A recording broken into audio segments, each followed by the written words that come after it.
नमस्कार दोस्तों, आप सभी को स्वागत है हमारे YouTube चैनल में। और लास्ट क्लास में हमने रेशियो से रिलेटेड सारे सवाल देखे थे। आज हम लोग देखेंगे कुछ जीके से रिलेटेड कुछ क्वेश्चन जो कि प्रीवियस बहुत सारे एग्जामों में पूछे भी गए हैं। चलिए आइए देखते हैं। कुछ साइंस के भी कुछ क्वेश्चन होंगे और जीके भी कुछ क्वेश्चन होंगे। तो पहले हम लोग देखेंगे कुछ जीके के क्वेश्चन। तो आइए देखते हैं। फर्स्ट सवाल देखिएगा, क्वेश्चन देखिएगा, निम्न राज्यों में सर्वोच्च साक्षरता दर किस राज्य में है?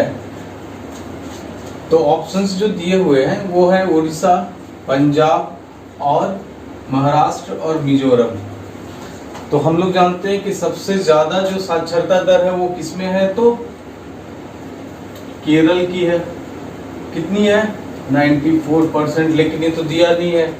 दिया हुआ है कि उड़ीसा, पंजाब और महाराष्ट्र और मिजोरम में है जो है वो किनका प्रतिशत जो है वो सबसे ज्यादा साक्षरता में। ठीक है, तो आप कहेंगे किसका है? तो मिजोरम का। ठीक है। सेकंड नंबर क्वेश्चन में देखेंगे कि किस स्मारक को संगमरमर में स्वप्न, या इसे इंग्लिश में क्या है तो नाम ए ड्रीम इन मार्बल कहा जाता है? तो किसे कहा जाता है? ताजमहल को। ठीक है। और आप कमेंट बॉक्स में बताइएगा कि ताजमहल को किसने बनवाया था। चलिए आते हैं नेक्स्ट क्वेश्चन में। और एक और भी है, इसमें देख लीजिएगा थोड़ा सा। ए ड्रीम इन स्टोन भी पूछा गया है। ठीक है, ये एसएससी के एग्जाम में पूछा गया था। तो वो कौन है? वो तो पंचमहल, जिसे कौन बनवाया था? तो अकबर ने बनवाया था। किसने बनवाया था पंचमहल को? तो अकबर ने बनवाया था। आइए नेक्स्ट क्वेश्चन 3 नंबर देखते हैं। भारत में लिंगानुपात की गणना कैसे होती है? तो कैसे होती है? प्रति हजार पे। कितने पे? तो प्रति हजार पे फीमेल और मेल के रेशियो पे होती है। ठीक है, तो ये हमारे निकालने का जो फॉर्मूला होता है वो होता है सेक्स रेशियो बराबर जो होगा फीमेल की संख्या बटा मेल की संख्या इनटू 1000। चलिए आगे देखते हैं नेक्स्ट क्वेश्चन 4 नंबर। विश्व में गेहूं का सबसे बड़ा उत्पादक देश कौन सा है? तो सबसे बड़ा उत्पादक देश जो है वो कौन सा है? तो चीन है। ठीक है, अगर यही पूछता भारत में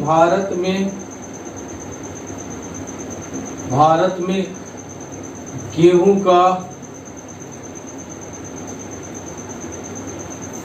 सबसे बड़ा उत्पादक राज्य, तो कहते हैं यूपी उत्तर प्रदेश। क्या कहते हैं? यूपी उत्तर प्रदेश।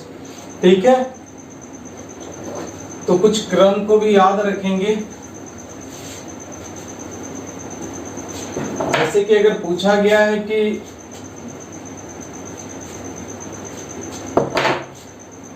चीन जो है वो फर्स्ट है, चीन।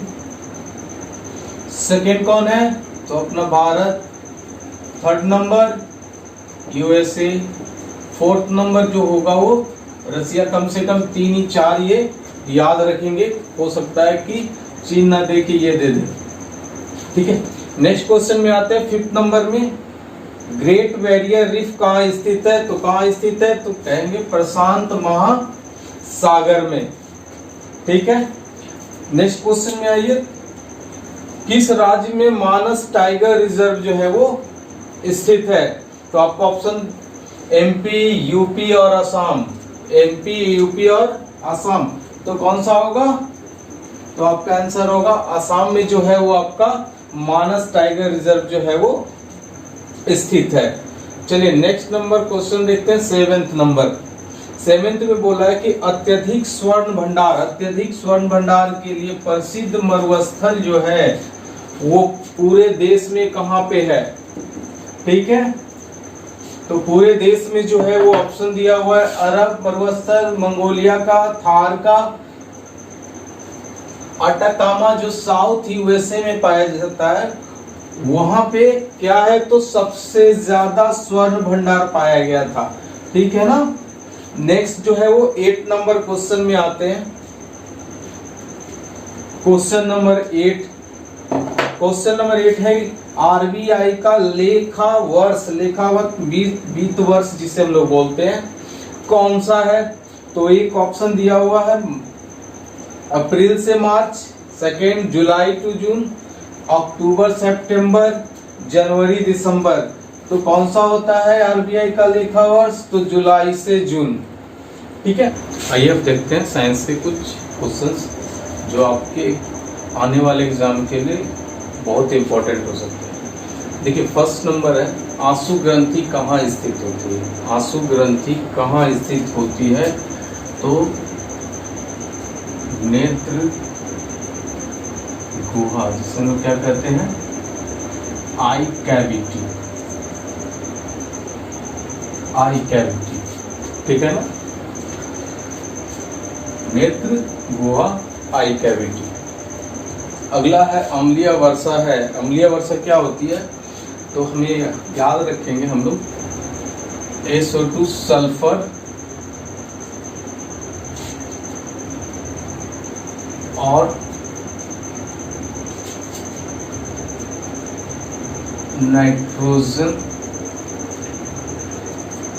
के ऑक्साइड तथा इसमें हैलोजन ग्रुप के भी, जैसे क्लोरीन, फ्लोरीन वगैरह जो मिल जाते हैं। तो क्या होता है, तो इनका जो वर्षा वाला पानी जो होता है उसका पीएच मान जो होता है वो 7 से कम हो जाता है, 7 से कम हो जाता है, लगभग 5 इसका पीएच मान हो जाता है, जो कि एसिडिक हो जाता है।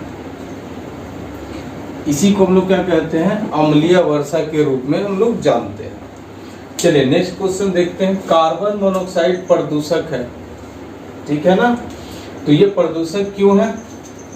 तो ये क्या करता है ना कि हमारे हीमोग्लोबिन से जाके, कार्बन मोनोऑक्साइड जो होता है हमारे हीमोग्लोबिन से जाके अभिक्रिया कर लेता है। ठीक है, तो क्या करता है, हमारे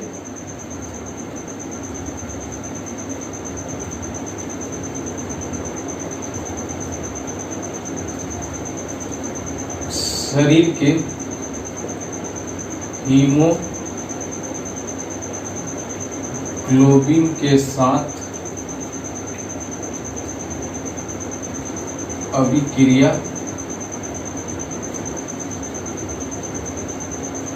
कर लेता है, जिसका परिणाम क्या होता है, जिसका परिणाम जो होता है हमारे ऑक्सीजन की क्या होने लगती है, तो हमें कमी होने लगती है।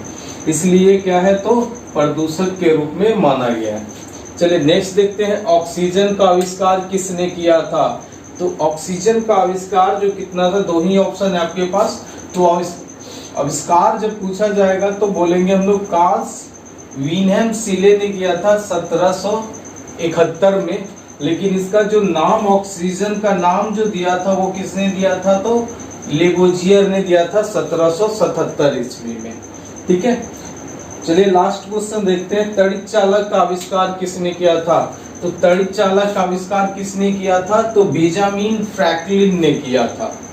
ओके, चलिए क्वेश्चन 3rd नंबर जो है वो छूट गई थी, तो चलिए इसे देख लेते हैं। क्लोरोफिल में क्या होता है? क्लोरोफिल में क्या पाया जाता है? तो क्लोरोफिल में सोडियम पाया जाता है, नहीं पोटेशियम नहीं। क्लोरोफिल के सेंटर में जो होता है वो कौन सा होता है, तो मैग्नीशियम पाया जाता है। ठीक है ना, तो मैग्नीशियम, इसके भी 4 घटक होते हैं, जबकि chlorophyll A, chlorophyll B, carotene. ठीक है ना, तो लेकिन क्वेश्चन ऑप्शन में क्या दिया हुआ है, तो सोडियम, पोटेशियम, मैग्नीशियम, और आंसर जो होगा हमारा कौन सा होगा, तो मैग्नीशियम होगा। ठीक है, और भी इस तरह के जीके के सवाल नेक्स्ट क्लास में आते रहेंगे आपके लिए। ठीक है ना, तब तक के लिए धन्यवाद। सब्सक्राइब कीजिए, लाइक कीजिए और शेयर कीजिए।